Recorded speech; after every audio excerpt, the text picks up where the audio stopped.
shape and lines. So depending on how you're thinking about your animation, because as you can see, even with the drawovers that I do, sometimes I'm thinking about it as like a shape, and I'm trying to find like where the force is. Sometimes I'm thinking about it as a line.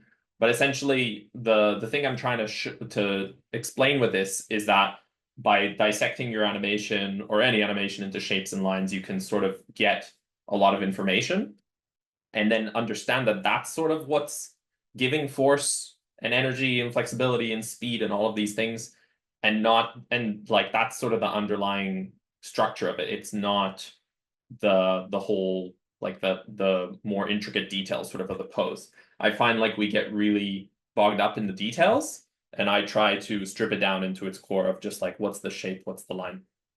So I don't think this animator posts very frequently anymore, but for a while they did a lot of these really interesting posts. I think this one was actually very personal to them and was, they were going through something and it was very interesting, but I found it incredibly moving and compelling. And what I love about it is that it's just shapes and lines and it's super scribbly.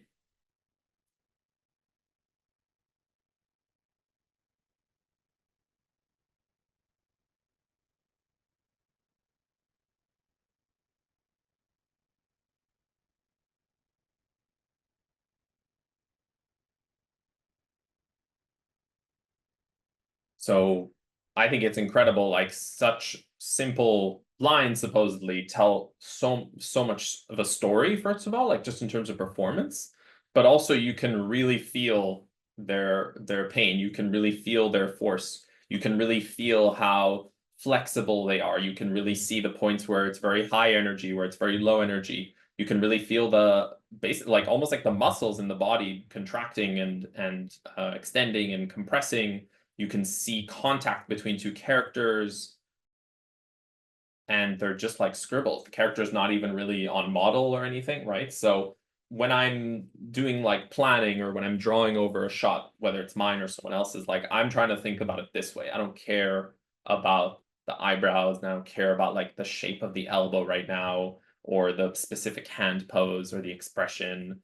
Like I'm really just thinking about this. So Mike Matesi is sort of the main person behind this whole idea of force. When you're thinking about the abstract term here of a force, because it's not something you can necessarily point and say, oh, that's exactly where it is, right? But that's sort of what you're trying to do instead of getting caught up in the details of the form, like as I mentioned, like an elbow, a hand, a shoulder, or whatever it is. So here's some snippets from his book. The first thing he talks about is just like what are shapes that have force and what are shapes that don't have force, right? And a lot of this really goes together with a lot of stuff you already know, like line of action, simple versus complex, graphic shapes, right? So he kind of says that these shapes over here, the sphere, cube, and the triangle, they're dead shapes, right? They don't have clear direction, and that's because they're symmetrical, right? Whereas the bottom three have a very clear direction based on the way that they're showing that directional force, right? So again, it's an abstract term that he invented. Like there is no, like if you go outside and you look at a rock or a circle, you won't see this orange and this blue sort of arrow. And then he sort of shows it within a human body, right? So you might have seen, if you've ever studied life drawing, everyone has different like sort of ways to draw like the torso. Some people do it as beans, some people do it as like cubes, some people do it as spheres. He does it with forceful shapes, which I think are much better for drawing if you're trying to focus more on the forces, in this case, energy, movement. So how do you know what to exaggerate? How do you know what to push in order to really feel like there's that contact, right? And so if you think about this sort of force being pushed from the elbow into the wrist, into the hands, into the cheek, you can sort of plan about how that's going to be affecting the face. So again, this is just more snippets from his book, right? So when you're thinking about animating someone rolling, right? Just thinking about the general direction of what that force is going to be, and then trying to plan your poses in a way that sort of support that. So you can see how he's trying to find that applied force on the edge of the character, right? So character here is not on model. It's not anatomically correct, right? Like if you look at it, the feet and the thighs and everything, but these drawings have so much power in them, have so much force in them. And this is the type of drawing that you want to do if you want to get better at posing, if you want to get better at animating. So how does this translate into animation? Well, basically the same thing, right? So just like how Mike Matesi sort of drawing these arrows on top of like live models, you can do the same thing over your animation, right? And again, it's very abstract, right? I'm trying to think here about all this tension that he's building up in his body, right? Because as he's anticipating downwards, so he's applying a lot of force downwards to the ground. A lot of force is generating from his shoulders into his elbows, into his wrists. And then when he lets it go, there's going to be a counter force to that, right? Because what comes down is going to come up, right? So his arms are pushing down and his shoulders are leading up. And then once his shoulders sort of get there, then the hips are going to follow as well, and so on and so forth. So here's a draw over that I did on Paperman, right? And this is like quote unquote like fairly believable animation, like it's not super cartoony. But again, if you were to film reference of someone throwing a piece of paper or an airplane, I think a paper airplane, it would not look like this, right? So there's definitely a lot of design and thought that goes into these poses. It's not just copying the reference. Right, so I drew both lines, like I did also the arms since they're such a big part of the animation. But when looking just at the simple line of action that goes kind of from the foot all the way to the head, that's what's giving that throw so much power. There's something really simple about it when you just look at it in terms of lines instead of, again, getting caught up in like, oh, where's his elbow? Where's his wrist? Where's his head? It's like, no, it's just a line. Just think about the lines. Shape change is one of the things that I'm always trying to strive for with my work. And again, even if it's very realistic, I think it's something that when we're looking at a rig, there's so many controls and there's so much channels and rotations and all these things. But at the end of the day, if you're not going to have your character actually change shape enough, it's just going to feel really, really rigid. It's going to feel like it's not organic. So I think it's really, really important to always try to think and strive for some sort of shape change in your shots. Again, even with something realistic. So if you look at this simple sort of shot, again, can't really film reference for this. I guess you could film yourself being pulled by something. It'll be pretty tricky. So you can break it down into a shape, right? So when you're thinking about the force that's being applied, you know that something is being pulled here to the right, and your shape is going to be affected by it that way. Almost like if it was a flag or a towel that you're sort of pulling, right?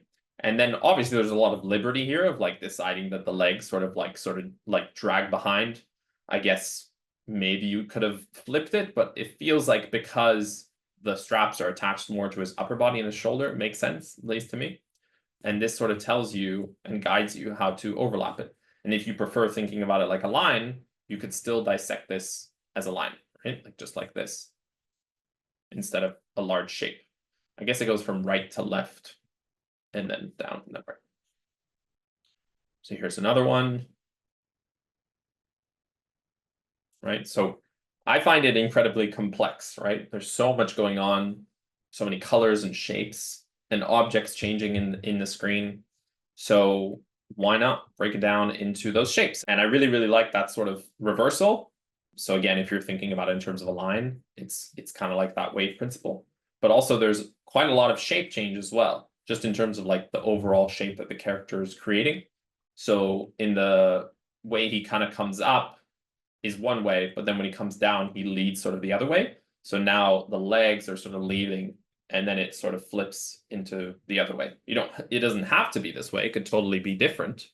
And again, a lot of it is just like intuition and just exploration. Like it's not like I don't think this person was just like, oh yeah, for sure he's gonna lead, and he's gonna lean back like that with the legs. Like he could have just also ran forward, but I think there would have been less shape change because he's already aiming forward.